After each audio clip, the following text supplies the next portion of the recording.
Hi guys, welcome to your skincare channel where we talk about everything you can do to get your best skin possible. This video shows how to properly double cleanse your face and neck, which is the foundation for any skin. Especially if you wear sunscreen and makeup, your skincare product will absorb better and give you better result when applied on properly cleansed skin. So here I'm just using a micellar water and a sponge to wipe my face. This takes off all of the makeup and sunscreen and it makes it easier to do the main cleanse. Right now I'm doing my main cleanse, which is your second step. Cleansing your face properly is the most important part of your skincare routine. Your skincare product will penetrate better and give you better result when applied on properly cleansed skin.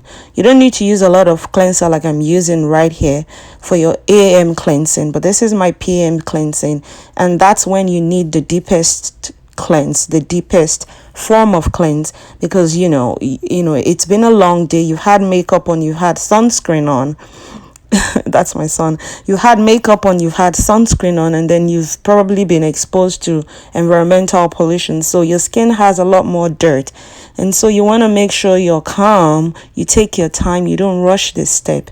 Gently massage your face while cleansing and try to cleanse for at least 60 seconds. This gives the product time to really dissolve the dirt on your skin and give you that, intense cleanse that you're looking for. Of course, without stripping your skin, and that's why it's very important to use the appropriate cleanser. A moisturizing cleanser, say for example a cream cleanser like what I'm using right here.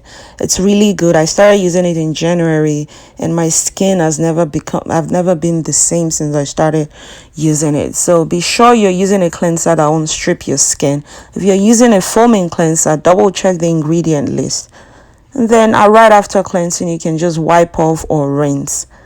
Yeah, well done. Let me know what you think.